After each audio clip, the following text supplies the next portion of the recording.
네, 오늘 화요 새벽에 오신 여러분들 주님의 이름으로 환영합니다.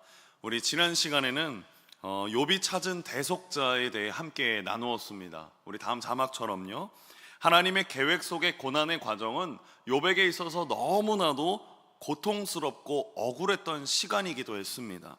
자녀와 재산을 모두 잃어버렸고, 자신의 몸에는 악한 종기가 나고 있었고, 위로하러 온 친구들에게는 정죄받고 있는 그런 한순간 한순간이 억울했었던 욥이었습니다.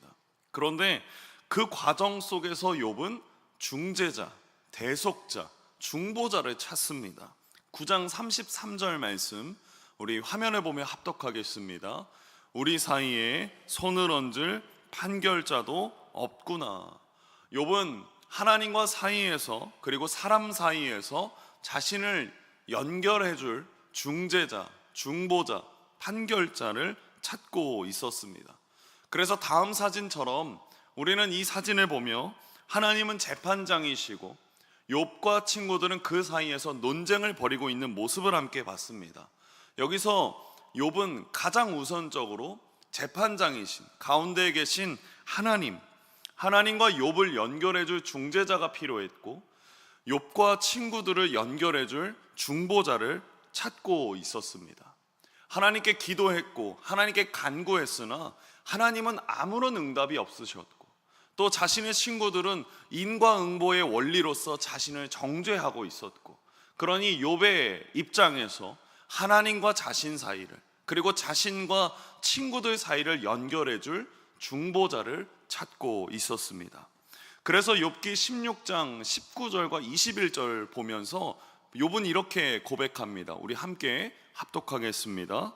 지금 나의 증인이 나의 중보자가 높은 데 계시니라. 사람과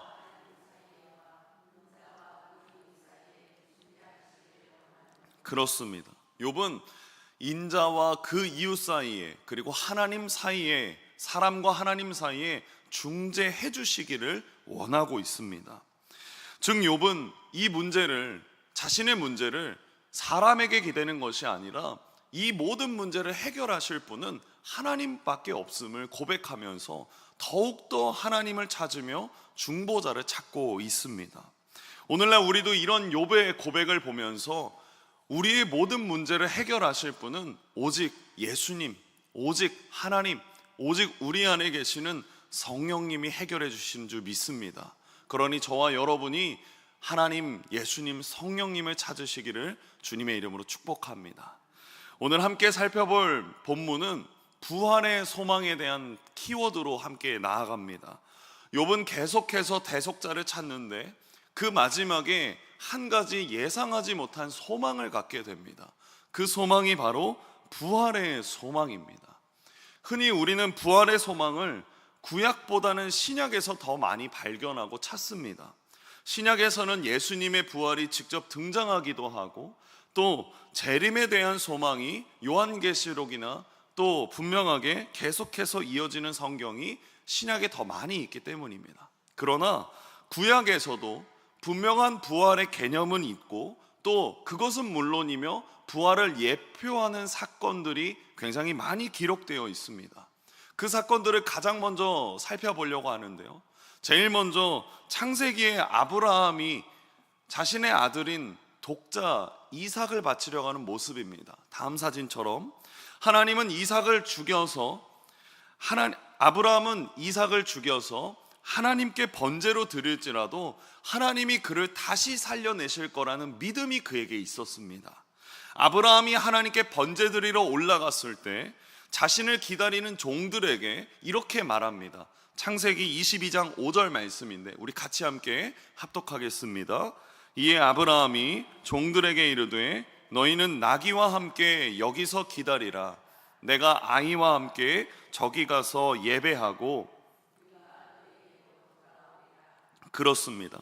여기서 이 돌아오다라는 이 슈브라는 말은 하나님이 그를 분명히 다시 살려내셔서 너희에게 다시 돌아올 거다라는 그 확신의 슈브입니다.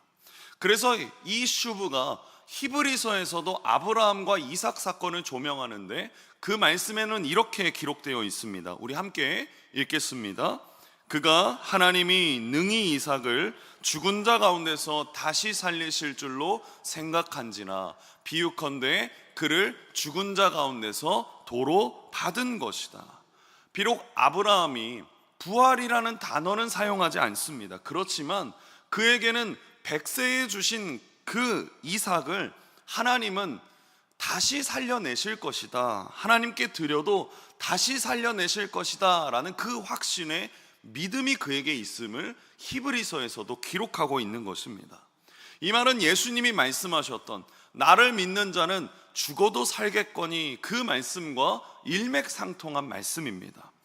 또 아브라함 외에도 부활을 예표하는 사건들이 많이 있습니다. 다음 사진처럼 에스겔에 나타난 마른 뼈 환상도 마찬가지입니다.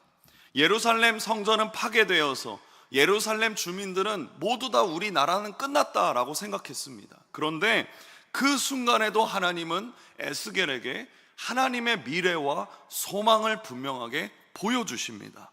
뼈와 뼈가 붙고 그 뼈와 뼈가 붙은 사이에서 부드러운 살이 되고 그 살들이 모여서 군대가 되는 모습을 보여주시면서 하나님은 이스라엘에게 또 에스겔에게 희망과 미래를 보여주십니다. 그에게 주시는 하나님의 말씀을 보십시오. 에스겔 37장 12절 말씀입니다. 우리 노란색 부분만 함께 합독하겠습니다. 내 백성들아, 내가 너희 무덤을 열고 너희로 거기에서 나오게 하고 이스라엘 땅으로 들어가게 하리라. 하나님 분명히 말씀하십니다. 내 백성들아, 내가 너희 무덤을 열고 너희로 거기에서 어떻게 하십니까? 나오게 하신다. 죽음에서 생명으로, 아무것도 없는 절망에서 희망을 보여주시는 분이 하나님이시다라는 것입니다. 또 다음 사진처럼 요나에서도 그 사건들이 드러납니다. 하나님의 계획 속에 물고기 뱃속에 들어가게 되었고 거기서 요나는 회개하였고 그 회개의 기도로 말미암아 물고기로 하여금 요나를 물고기 뱃속에서 토해내게 하신 분이 하나님이셨습니다. 그렇게 그는 하나님의 계획 속에서 희망을 보게 됐고 미래를 보게 됩니다. 이 사건은 어디까지 이어지느냐? 신약의 예수님의 말씀까지 이어집니다. 마태복음 12장 40절과 41절 말씀입니다. 우리 함께 합독하겠습니다. 요나가 있었던 것 같이 인자도 밤낮 사흘 동안 땅 속에 있으리라. 심판 때에 니느웨 사람들이 일어나 이 세대 사람을 정죄하리니 이는 그들이 요나의 전도를 듣고 회개하였음이거니와 요나보다 더 큰 이가 여기 있으며. 40절에 보시면 예수님은 요나가 물고기 뱃속에 사흘 동안 있었던 것처럼 예수님도 밤낮 사흘 동안 땅 속에 있음을 말씀하셨습니다. 그리고 41절처럼 이보다 더 큰, 요나의 역사보다 더 큰 예수님이 여기 있음을 보여주고 있는 것입니다. 즉 이처럼 부활에 대한 소망은 구약 성경에 굉장히 많이 기록되어 있습니다. 그리고 오늘 본문의 욥의 고백을 보십시오. 욥은 이렇게 고백합니다. 26절 말씀 우리 함께 합독하겠습니다. 내 가죽이 벗김을 당한 뒤에도. 여기에서 욥은 분명한 부활의 소망을 말합니다. 내가 육체 밖에서도 하나님을 보게 될 것이다. 욥에게 부활에 대한 소망, 미래에 대한 소망이 분명하게 있었음을 보고 있습니다. 여러분, 그는 억울함과 고통 속에서 하루하루를 보내고 있었던 사람이었습니다. 그런데 그에게는 어떤 소망이 있었습니까? 내가 분명히 하나님을 보게 될 것이다. 나에게 분명한 희망이 하나님께 있음을 분명히 말하고 있는 것입니다. 욥은 계속해서 하나님께 이렇게 기도합니다. 25절 말씀 우리 함께 합독하겠습니다. 내가 알기에는 나의 대속자가 살아계시니 마침내 그가 땅 위에 서실 것이라. 욥은 지금 알지 못하는 것이 많이 있었습니다. 자신의 모든 것을 잃어버린 것, 자녀도 잃고 그리고 재산도 잃고 자신의 건강까지도 잃어버린 것에 대해 어떠한 원인조차도 몰랐습니다. 자신의 친구들이 정죄할 때도 내가 왜 이런 일을 당해야 되는지 나는 모른다라고 말했습니다. 그런데 그가 분명히 알고 있었던 것이 있었습니다. 25절 상반절에 보시면 내가 알기에는 나의 대속자가 살아계신다. 욥이 분명하게 알고 있었던 것은 지금 죽어가고 있는 자신의 상태와 이런 모든 환경은 나는 모르지만, 이 원인은 나는 모르지만 난 분명히 알고 있는 것은 하나님은 분명히 살아계신다. 하나님은 살아계신다라는 고백입니다. 여러분, 저와 여러분 안에 이러한 고백이 있어야 되는 줄 믿습니다. 우리의 환경이 어떻게, 그리고 어떤 미래가 펼쳐질지 우리는 모릅니다. 그러나 하나님은 내 안에 살아계신다. 그 고백이 있기를 주님의 이름으로 축복합니다. 그 고백이 우리 안에 왜 있어야 되냐면, 부활을 믿는 모든 그리스도인들에게 분명히 믿어야 될 고백이 이러한 고백이기 때문입니다. 갈라디아서에 보면 바울도 이렇게 고백합니다. 오직 내 안에 그리스도께서 사시는 것이라.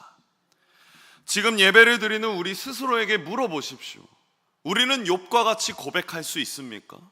우리는 바울과 같이 고백할 수 있습니까? 나는 내가 가야 될 길도 모르고, 내가 어떻게 살아야 되는지 그 삶의 방향도 모르고, 계획도 모르지만 하나님은 분명히 내 안에 살아계신다. 내 안에 예수님은 살아계신다. 그 고백이 저와 여러분 안에 있기를 소망합니다.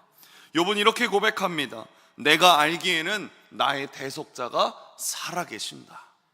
욥은 지금 최대한의 아픔을 당하고 있지만 그는 부활의 소망을 가졌고 희망에 대한 소망을 분명히 품고 있습니다. 고난과 고통을 통하여 이 부활의 소망, 죽어서 하나님을 보게 될 것이라는 소망, 이 땅의 삶이 끝이 아니라 그 너머의 삶까지 우리는 바라봐야 되는 것을 욥은 먼저 깨달았던 것입니다. 고린도전서 6장 14절에 사도 바울은 모든 그리스도인이 품어야 될 부활에 대한 소망을 이렇게 말합니다. 우리 함께 합독하겠습니다. 하나님이 주를 다시 살리셨고, 그렇습니다. 하나님이 예수님을 살리셨던 것처럼 하나님의 권능으로 우리도 부활하리라 믿습니다. 그러므로 삶의 역경 속에서 살아계신 주님을 바라보시고 믿음으로 천국 소망을 바라보시길 주님의 이름으로 축복합니다. 오늘 함께 부른 마지막 찬송가, 그 찬송가는 우리에게 너무나 익숙한 찬양입니다. 이 찬양을 작곡한 사람은 다음 사진처럼 빌 게이더라는 그 사람입니다. 이분은 미국의 유명한 복음주의 작곡가입니다. 게이더 작곡가가 태어난 그 1960년대에는 여러 가지 사회적으로 혼란스러웠습니다. 매일마다 암살, 전쟁, 인종 갈등, 그런 끔찍한 소식이 이어졌습니다. 그러다가 1969년 그가 글로리아와 함께 결혼한 지 7년 된 시점에서 그는 풍토병을 겪게 됩니다. 단핵구증이라는 백혈구가 비정상적으로 많아지는 병에 걸렸고 삶의 의욕을 모두 잃어버렸습니다. 심지어 재정적인 어려움과 사람들의 수군거림은 모든 시간을 힘들게 만들었습니다. 그런데 이때 아내가 셋째 아이를 임신하게 되는데, 그때 게이더와 그리고 글로리아 부부는 기쁨보다는 걱정과 불안이 앞섰습니다. 이 아이가 태어나서 접하게 될 이 사회적인 환경이나 지금 본인들의 환경이나 가정적으로나 온통 절망으로 뒤덮여 있는 때였기 때문입니다.